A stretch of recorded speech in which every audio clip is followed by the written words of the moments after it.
I moved to Uganda to study. That's where I did my high school. And then after that, there was post-election violence in Eldoret in 2008. So my father moved us to Nairobi permanently. I moved to Nairobi. I didn't know anyone but my relatives. So let nobody fool you that if you want to be in the media industry, you have to know someone. I didn't know anyone.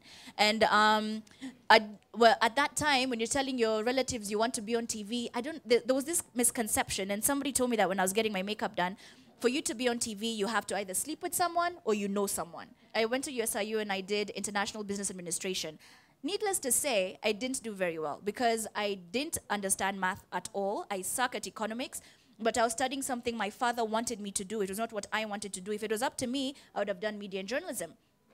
Anyway, somewhere along the way, of course, you want to make money. You'd get tired of calling your father every day for airtime. So I lost focus at that point. You see, at that point, when I came to Nairobi, I wanted to do TV. But then now there was I want to make money because I want to be like my friends. I want to have those shoes, and I want to have that phone, and I want to have that handbag. So any job that came about, I was willing to take it as long as I made money. And the different jobs I did was, I worked at a store called Cool Beans. It's they do tattoos, sell clothes and piercings and stuff like that. I did that. I was the PA to an event organizer. So my job was generally just signing guys at the door when they come in and delivering invites to famous people. And then, which was fun, because then I got to see all these celebrities I used to look up to, including Nick over there. So, actually, he was the first person to ever tell me I have a good voice. Like, he was like, you have a really nice voice over the phone. You should consider doing radio. I was like, oh, yeah. So, well, that's pretty cool coming from somebody who's already in radio. And then, let's see, what else did I do? I did a bunch of odd things. I was the PA to a fashion designer who still owes me money. And then I did quite a number of odd things. And being a teenager, the obvious crazy stuff, you start to party a lot. You kind of lose focus in school. You forget what your plan was in the beginning. And then ultimately, I decided, you know what? No, this is not working out. When I came to Nairobi, I had a plan. I wanted not necessarily to do media to be famous. I wanted to do it because I want to be on E at some point in my life, because I loved E at that time, because I discovered DSTV very late in life. And so then I started. You guys are very lucky. You have Facebook now, which is, Facebook is like a big deal now, and you have YouTube, and you have Twitter, and you have Periscope, and you have Snapchat. Back when I was 20, that wasn't really a big deal. You were not going to convince a corporate to hire you based on your social media following. It wasn't a big deal then. So you're starting from scratch, basically. You just see there's going to be an audition somewhere, you go. I went to over 20 auditions. I was told no. I could have given up at any one time, but I didn't want to, because I knew somewhere along the way someone's going to give me a chance. Until Versatile told me, there's going to be an audition. Nation Media is looking for a TV presenter. I went for the audition. As always, when you go to an audition, there's always so many beautiful women there. And there's always somebody who's like, no, me, I know all these guys. This job is mine. There's always somebody who will really put you down in the process. So I do this audition, and the lady says, we've shortlisted you, so you can come to Nation Media for a screen test. That was the biggest deal ever. I had never been into the building to the point where I'm where the cameras are. I used to deliver invites at the reception. So I go and I do the screen test, and I got the job. And it was solely, and like years later when I asked her, so how did I end up getting that job? Because I was so sure. There's another girl who was like, they'd already told her she's getting it. This is something I'll tell you for free. When you're doing an audition, dress up for that audition like it's their last audition on earth. And they said, you always dressed up and presented yourself so well during the auditions. So we told ourselves, you were not the first choice, but at least we knew that for the rest of the episodes, you'd always try to look good. Your competition, on the other hand, she knew she had it in the bag, so she never bothered. She'd come, quote, she was dressed like she's in her pajamas, and she was coming to present TV, and we were not going to have that. That's how I got that job. Then I did Teen Republic, and something you need to realize when you choose this life is, the life stops being yours after some time.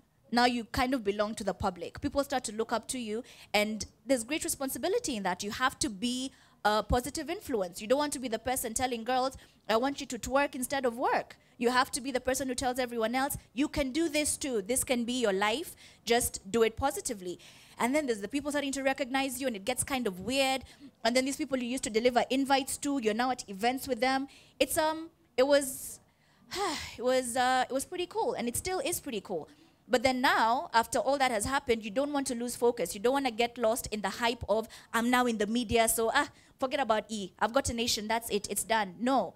Now you start with your goals. All right, so you've achieved TV. You wanted to do it, great. Don't just be a pretty face in front of television. Learn what happens behind the scenes. You have to be an asset to any company you start or any company you work for. I taught myself how to edit. You just sit there when they're editing and you learn. And in time, I found it and I figured it out. And then I was like, okay, great, I'm here. What other skills can I learn here so that I'm not just another girl sitting behind a microphone reading news? You learn how to report. You learn how the radio system works. So that by the time, my ultimate goal being moving to E, would be, by the time I go there, I know so much about how TV and radio works, I won't just be another girl in front of a microphone. I have more to offer them than just, you know, hey, I love fashion and entertainment, and I'm here to present to you something on E.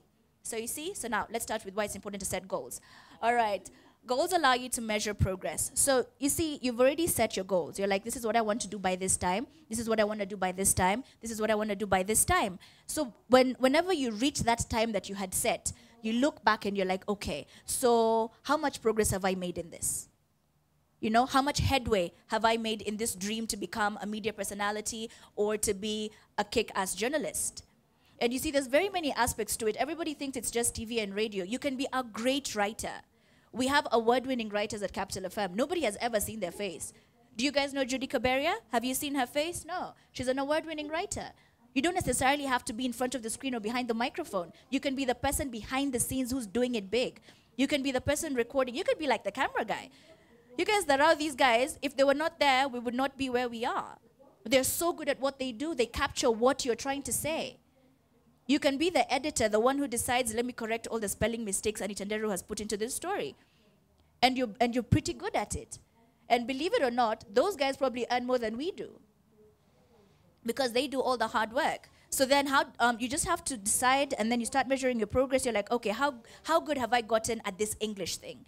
It's important to learn English. It's very, very important to learn English. If you're going to do media, you can, people normally send their CVs to Capital FM. I reply to them. Nobody, because you see, back in the day, I used to send emails all the time. No one used to reply to me. So when I see no one's replying, I reply to them, and I'm like, the English mistakes in your email alone, no one is going to take you seriously.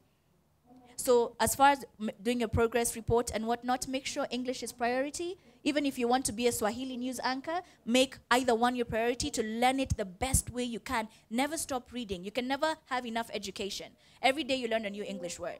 So add that to your progress report. And then you say, okay, now I've learned English to this extent. I think I'm pretty good as far as writing and speaking goes. Now what next? Let me do this. Let me do this. If you want to start a YouTube channel, start it now.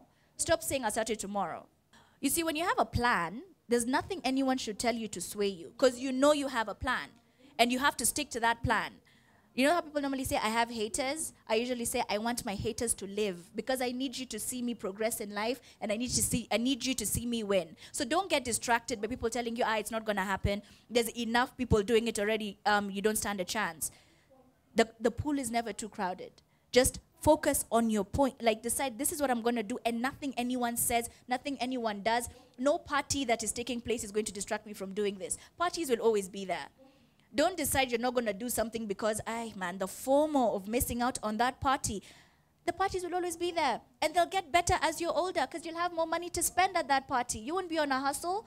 You won't be there budgeting, saying, I've had 2 drinks already. If I buy 1 more, I can't go home. You'd rather miss out on that hustle party, focus on your dream, and then go for a party later on when you're doing way better, where you're actually buying bottles. You want to be that person washing your hands with champagne, not waiting for somebody to bring, not waiting for someone else's champagne to wash your hands with. You know? So leave that party for today. Focus. You can party later on in life.